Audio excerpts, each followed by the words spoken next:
All right, so how to actually execute your plan, stick to your schedule, and start taking action. Remember, I used to feel like productivity tactics just didn't really work for me. I'd watch all the productivity YouTube videos and do pretty much everything they told me because it seemed nice and honestly sounded like it would work. I'd decide my most important tasks, time block everything on the calendar, set up my productivity and task management systems, and create this whole elaborate plan for the week. But when it came time to actually sit down and execute my plan, I simply wouldn't do the work. I might stick to it for a couple days, but usually by the end of the week, everything would fall apart and I'd be back at square one, creating a brand new plan and system for the next week. I've since found what the disconnect was for me and have finally been consistently taking action towards my goals, and the results are gradually starting to show in my YouTube channel, business, fitness, and personal life. So in this video, I'll show you the exact steps that I've taken to finally push beyond the planning stage and start taking action without relying on discipline, so you can hopefully skip the struggles and frustrations that I've experienced along the way and skip straight to doing the important work and achieving your goals in life. So there's 4 main components that we'll go through in this video. The first one is diagnosing the problem. So we know that the symptoms are that we create some sort of plan, schedule, productivity tactic thing, but we don't actually implement it or take action or stick to that plan. However, the underlying issues for these symptoms can be different, so we need to first identify that. Then we'll discuss tapping into your core desires, techniques for staying motivated, and managing obligations and passions. Diagnosing the problem. All right, so what really causes us to not execute our plan or take action on the tasks that we set for ourselves? I was thinking about it and reflecting on my own experiences going from barely ever putting in the work to now where I have to literally force myself to stop working at the end of the day and just go to sleep. The first conclusion I made is that I don't think it has anything to do with the productivity systems, tactics, or apps that we use. Some of the tactics I use have definitely changed a bit over the years, but I still use a lot of the same methods that I used to use back when I never got anything done. If anything, I rely even less now on productivity systems, tactics, and apps. So was it an issue of the tasks that I set for myself being difficult and I was just lazy? Maybe that could have been part of it, but it wasn't like I was just sitting around laying on the couch all day. There were still times when I got up and actually did stuff. I'm sure that some of the things that came more easily to me would have seemed pretty difficult to someone else and like something that they would have felt a lot of resistance to do. What I think it really came down to was simply whether or not I wanted to do the work. You might be thinking like, wait, Miles, that doesn't help at all because I do want to do the work and I'm just not doing it because of insert random excuse. I get what you're feeling. It sounds too simple, but let me explain. My younger self may have thought that I wanted to do the tasks that I set for myself, but if I had really consciously wanted to do them, you would think that I would just simply do them, right? When the desire and motivation to do something is strong enough, you don't even have to worry about scheduling when you're going to do it or using any sort of productivity methods because you'll simply just do the thing. So from here, I found there are 2 potential diagnoses. One, we do actually want to do the thing deep down, but there is a disconnection between our desires and our actions. 2, we truly have no desire to do the thing, but feel obligated to do it for one reason or another. Now you might be able to just look at your schedule and instantly identify which underlying issue you're facing, but I wouldn't jump to conclusions because I remember I used to think that I truly knew what I did and didn't want to do, but then later realized that I needed to actually do some more self-reflection. So I'll break down each of these situations and how to figure out which applies to you. For me, it was both, and it could be different for different sort of activities in your life. And then I'll show you how I cured these symptoms of planning paralysis and inaction. All right, so situation 1, where we do actually want to do the thing deep down, but there is some kind of disconnect between our desire and actions. So how do we figure out if this is the case? Well, first we need to look through all the different tasks or activities that we have difficulty doing and ask ourselves some of these questions. Why have I set this task for myself? Are there any psychological barriers preventing me from completing this task? For example, this could be worrying about what other people think, fear of failure, or getting out of your comfort zone, etc. Have I successfully completed similar tasks in the past? If so, what motivated me to take action then? Does completing this task bring me one step closer to a certain goal or destination? Is that destination the real destination or simply a checkpoint or stepping stone? For example, getting a college degree isn't the real destination, it's just a checkpoint within one's greater career journey. What is the true long-term vision or destination that this task is contributing toward?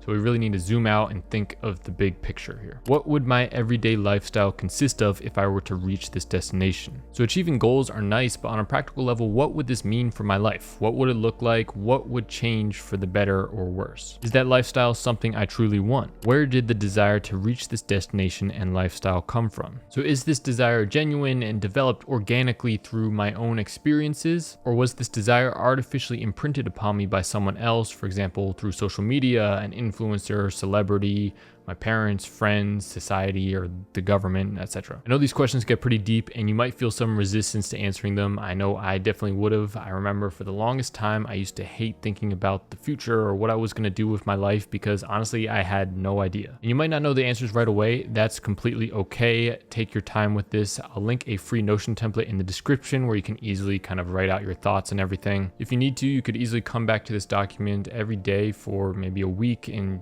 spend a few minutes pondering these questions. Even if it takes you days or weeks to answer these questions, it will definitely be worth your time because it could literally save you years of your life that could have potentially been wasted going down the wrong path. If I could change anything about the past, I'd make my younger self at least start thinking about these questions as soon as possible because it would have saved me so much time spent being confused, frustrated, and misaligned. As you answer these questions, it should start to become clearer as to whether or not you truly want to do the thing. If your answers confirm that your desire is genuine, then that's perfect. All we need to do now is strengthen the connection between our core desires and our actions. If it seems like you don't genuinely want to do the thing, stick around because I'll talk about what to do in that situation later in the video. How to make ourselves want to do the work. So assuming that you genuinely want to do the thing but just struggle to actually do it in the moment, we must maintain a strong connection between our daily actions and our core desires. So sometimes I'll find myself in this state where I feel fully in touch with my core desires, where I feel motivated and eager to put the work in because I know that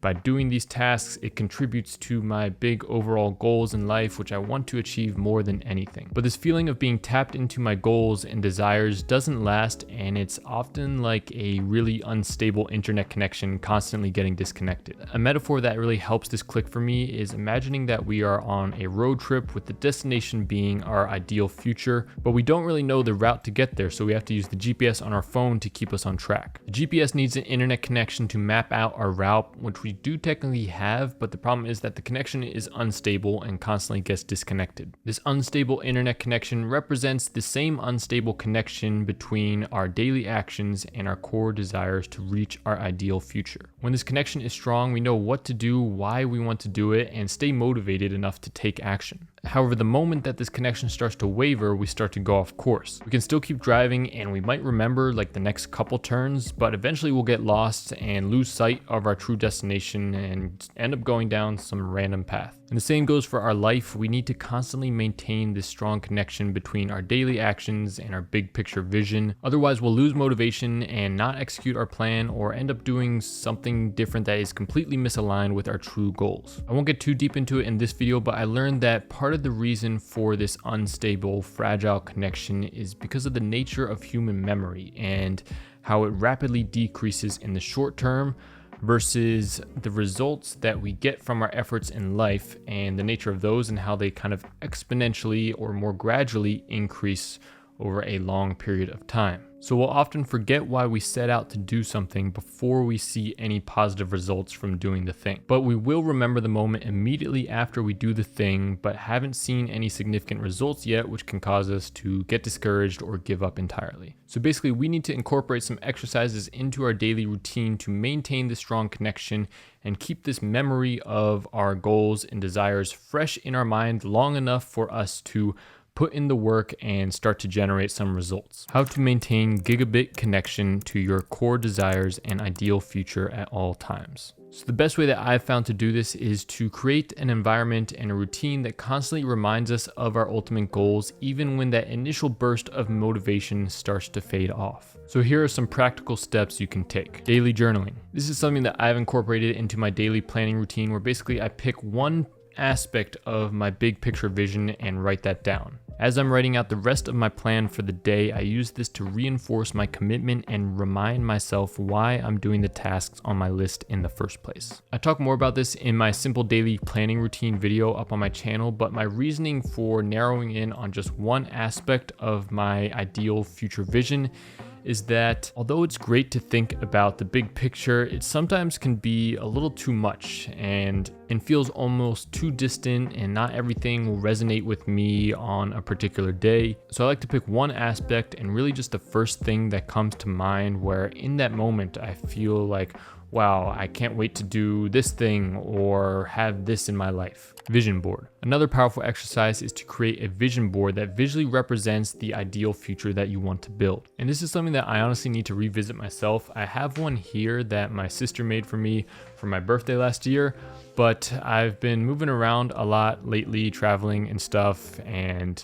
sometimes stay with my girlfriends. This summer I'll be staying up in New York for a little bit, so I'd like to have a nice vision board, in as many places as possible to constantly remind me of my goals and ideal future. What I think I'll do for my new vision board is print it out, hang it up on my wall, on my desk, put it as my background on my computer, my phone screen, literally as many places as possible to constantly remind me of what I'm doing everything for. Daily alignment training. Another practice that I've done in the past that has helped me out is to write out specifically what your ideal future will be like. The visual aspect of a vision board is nice, but I feel like supplementing it with words can make it even more powerful. I like to think of this as writing out my future Wikipedia page describing who I've become, my accomplishments, and what my everyday life is like. So every day you can read through this page to remind yourself of where you're headed. Random reminders. Another thing I've done that's really helped me is to set random reminders that go off throughout the day to keep me motivated and remind me to stay focused on my ideal future vision. Here are some ideas for reminders prompts that you can send yourself. Are you being busy or productive right now? Is what you're doing right now contributing to your ideal future? Look at your vision board right now. Are your current actions aligned with this vision? Which aspect of your future vision excites you today? Keep that vision clear as you move through your tasks. What's your why today?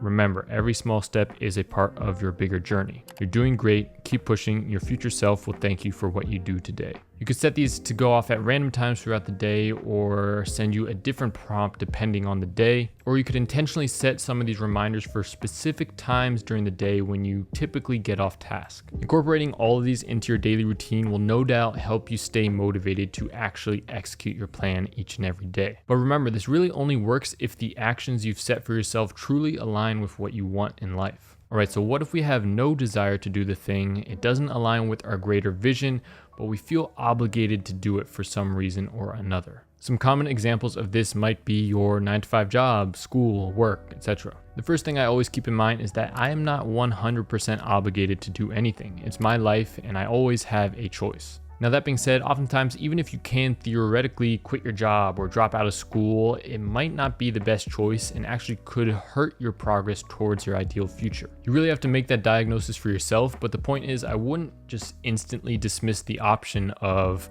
simply removing the things that you don't want to do from your life and instead doing the things that you do actually want to do that align with your future goals. But I'll assume that you've made that assessment and concluded that for now you are stuck having to spend a portion of your time doing something that you don't really want to do, like your day job, work, school, etc. I imagine most people are in this situation, as I too am in the same boat. From here, in my mind, the goal becomes to gradually replace the tasks that we don't want to do and don't align with our future vision with the things that we do want to do and do align with our goals. If that doesn't feel right to you, I'd consider rewatching the earlier section of this video to figure out what you truly want to do and if it aligns with your ideal future. An example of this would be like me eventually replacing my day job, which brings me little fulfillment and doesn't really significantly contribute towards my ideal future, with my YouTube channel and business, which brings me incredible fulfillment and has the potential to fulfill my core vision. So how can we make this happen? Well, basically we need to make our current obligations as enjoyable, painless, and efficient as possible and start building whatever it is that we truly want to do on the side. I found that doing both of these simultaneously will make each one easier to do and allow us to progress even more in life. I don't want to go too deep into it because it could honestly be a whole separate video in itself, but here is one way that I've been able to make obligatory tasks that don't really align with my true goals, like day job or schoolwork, feel easier and more enjoyable to do. Change your perspective. I used to view my job or school back in the day as a bit of a curse holding me back from doing the things that I truly wanted to do in life, but this mindset didn't really serve anyone and certainly didn't get me any closer towards achieving my goals. I've since shifted my thoughts to viewing my job as a test, an opportunity, a way to not only support me financially while I pursue other things in life, but also as a way to develop my skills. And I don't mean the skills that you learn on the job itself, but skills of time management, productivity, discipline, and essentialism. I've come to believe that if I cannot make the most of my time that I do have while working a 9-to-5 job, and there's no way that I'll be able to make the most of my time if I could magically snap my fingers and not have to work my day job ever again. If you can't stay focused and productive for 1 to 2 hours a day, then there's nothing to gain from having an extra free 8 hours every day. Having the limitations imposed by your day job, schoolwork, or other obligations will force you to cut out the noise from your life and really dial in the essentials and appreciate every second of time that you do have. It's definitely difficult to pursue anything outside of a major time commitment like school or work. It'll be painful, but I now see that as an opportunity for growth. When it starts to feel hard, you know that you're headed in the right direction. Changing my perspective like this has helped me feel a lot better about my day job, because although it's not something that I want to do for the rest of my life, it still contributes to my ideal future vision in some way. If you'd like to read the full written guide for this video or connect with other like-minded people to collectively learn, teach, and grow with each other, join my free online community, Miles Ahead. That's the top link in the description. Go click that right now. As always, do something today that your future self would thank you for.